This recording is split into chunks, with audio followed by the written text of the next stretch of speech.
ಸರ್ಕಾರ ವಕ್ಫ್ ಕಾಯ್ದೆಯನ್ನು ಅಸಂವಿಧಾನಿಕವಾಗಿ ತರುವುದಕ್ಕೆ ಮುಂದಾಗಿದೆ. ಇದರ ವಿರುದ್ಧವಾಗಿ ನಾವು ಪ್ರತಿಭಟನೆ ಮಾಡುತ್ತಿದ್ದೇವೆ.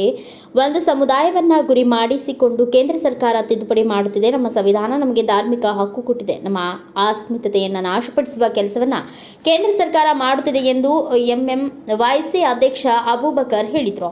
ಕೇಂದ್ರ ಸರ್ಕಾರದ ಅಸಂವಿಧಾನಿಕ ವಕ್ಫ್ ತಿದ್ದುಪಡಿ ಮಸೂದೆಯ ವಿರುದ್ಧ ಬೆಂಗಳೂರಿನ ಸ್ವತಂತ್ರ ಉದ್ಯಾನವನದಲ್ಲಿ ಕರ್ನಾಟಕ ಮುಸ್ಲಿಂ ಮತ್ತು ಬ್ಯಾರಿ ಸಂಘಟನೆಗಳ ಒಕ್ಕೂಟ ಶುಕ್ರವಾರ ಬೃಹತ್ ಪ್ರತಿಭಟನೆ ನಡೆಸಿತ್ತು. ಅಖಿಲ ಕರ್ನಾಟಕ ಹೋರಾಟ ಸಮಿತಿ ರಾಜ್ಯಾಧ್ಯಕ್ಷ ಅಬ್ದುಲ್ ನಹೀಂ ಮಾತನಾಡಿ, ಕೇಂದ್ರ ಮತ್ತು ರಾಜ್ಯ ಸರ್ಕಾರಗಳು ವಕ್ಫ್ ಮಸೂದೆಯನ್ನು ನಿರ್ನಾಮ ಮಾಡುವ ಕೆಲಸವನ್ನು ಮಾಡಬಾರದು. ಪುರಾತನ ಕಾಲದಿಂದಲೂ ವಕ್ಫ್ ಬಿಲ್ ಅನ್ನು ಪೂಜ್ಯರಿಂದ ನಾವು ದಾನವಾಗಿ ಪಡೆದುಕೊಂಡು ಬಂದಿದ್ದೇವೆ. ಇದನ್ನು ಈಗಿನ ಪೀಳಿಗೆಯವರಾದ ನಾವು ನಾಶಪಡಿಸಲು ಬಿಡುವುದಿಲ್ಲ. ಇತ್ತೀಚೆಗೆ ಕೇಂದ್ರ ಸರ್ಕಾರ ವಕ್ಫ್ ಮಸೂದೆಯ ತಿದ್ದುಪಡಿ ಕಾಯ್ದೆ ಮಾಡುತ್ತಿದೆ ಎಂದು ಸಂಪೂರ್ಣವಾಗಿ ಮುಸಲ್ಮಾನರನ್ನು ನಿರ್ನಾಮ ಮಾಡುವ ಪ್ರಯತ್ನ ಪಡುತ್ತಿದೆ. ಹಾಗಾಗಿ ರಾಜ್ಯ ಮತ್ತು ಕೇಂದ್ರ ಸರ್ಕಾರ ಮುಸಲ್ಮಾನರ ಬೇಡಿಕೆಗಳನ್ನು ಸಮರ್ಥವಾಗಿ ನಿಭಾಯಿಸಿಕೊಂಡು ಹೋಗಬೇಕು. ನಮ್ಮ ವಕ್ಫ್ ಮಸೂದೆಯನ್ನು ಸಂಪೂರ್ಣವಾಗಿ ರಕ್ಷಿಸಬೇಕು ಎಂದು ವಿನಂತಿಸಿದರು.